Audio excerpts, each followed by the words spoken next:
البتہ یہ بات جان لیجئے، میں تجزیہ کر کے آپ کو بتا رہا ہوں، حضور کا مرتبہ اور مقام بیان کرنے کی کوشش آپ کی توہین پر منتج ہوتی ہے۔ وجہ کیا ہے؟ اگر آپ کسی کے مرتبہ مقام کو اس کے اصل مقام کے مطابق بیان نہیں کر سکتے تو کہیں نیچے ہی گریں گے نا۔ ناممکن ہے کہ حضور کے مرتبہ مقام کو ہم بیان کر سکیں۔ سیدھی سی بات ہے، کسی ڈاکٹر کا کیا مقام ہے اپنے فن میں، وہ ڈاکٹر ہی سمجھ سکتا ہے نا۔ کسی انجینئر کا کیا مقام ہے اپنے فن میں، کوئی انجینئر ہی سمجھے گا نا۔ تو حضور کا کیا مقام ہے، کوئی نبی اور رسول ہی سمجھ سکتا ہے، وہ بھی نہیں سمجھ سکتا۔ کیوں؟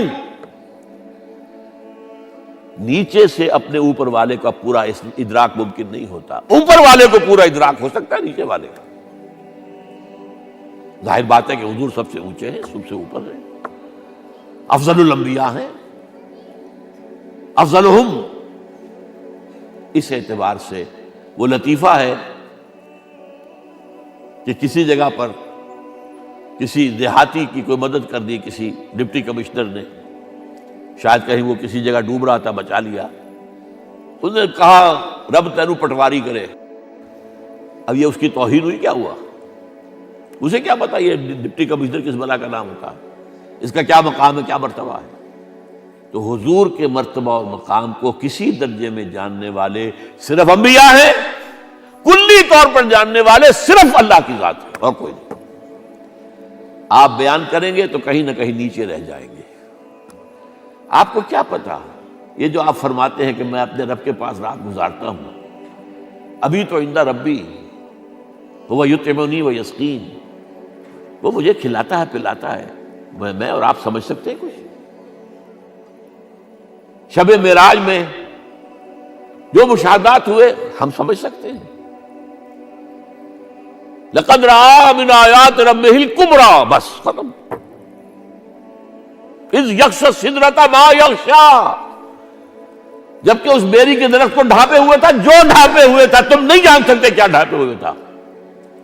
کیا بیان کریں گے آپ کہ حضور کا مشاہدہ کیا تھا؟ اگر ہمارے لیے کسی درجے میں بھی اس کا ادراک اور فہم ممکن ہوتا تو وہ اللہ بیان کرتا۔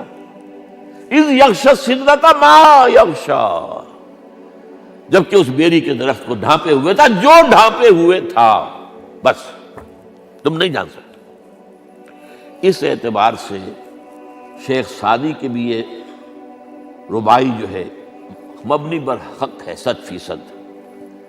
یا صاحب الجمال و یا سید البشر من وجہک المنیر لقد نور القمر، اے جمال اور کمال والے، اے سید البشر، تمام انسانوں کے سردار، آپ کے چہرے انور کی روشنی ہی سے چاند کو روشنی ملی ہے۔ لا یمکن الثناء کما کان حقہ، ممکن ہی نہیں ہے آپ کی ثنا جتنا کہ اس کا حق ہے۔ یہ بات میں نے بیان کی ہے، آپ نے شعر کے انداز میں پہلے سنی ہوگی، لیکن میں نے اس کا تجزیہ کر کے بتا، ممکن ہی نہیں ہے کسی انسان کے لیے کہ حضور کے مقام اور مرتبے کو بیان کر سکے۔ جو کوشش کرتا ہے، جرأت کر رہا ہے، جسارت کر رہا ہے، کہیں نہ کہیں توہین کا مرتکب ہو جائے گا۔ ہاں، بحیثیت بشر ہم پہچان سکتے ہیں، حضور باپ کیسے تھے، حضور شوہر کیسے تھے، یہ سب ہمیں سمجھ میں آ جائے گا۔ حضور حاکم کیسے تھے، حضور منصف کیسے تھے، حضور سپہ سالار کیسے تھے، تمام جو بھی حیثیتیں ہو سکتی ہیں دنیا میں انسان کی، وہ تمام حیثیتیں جمع ہیں حضور کی ذات کے اندر۔ داعی بھی ہیں، مبلغ بھی ہیں، معلم بھی ہیں، مربی بھی ہیں، مزکی بھی ہیں، سپہ سالار بھی ہیں، صدر مملکت بھی ہیں، کیا نہیں ہے؟ ہر ایک کے لیے اسوہ ہے، ہر ایک کے لیے اسوہ ہے۔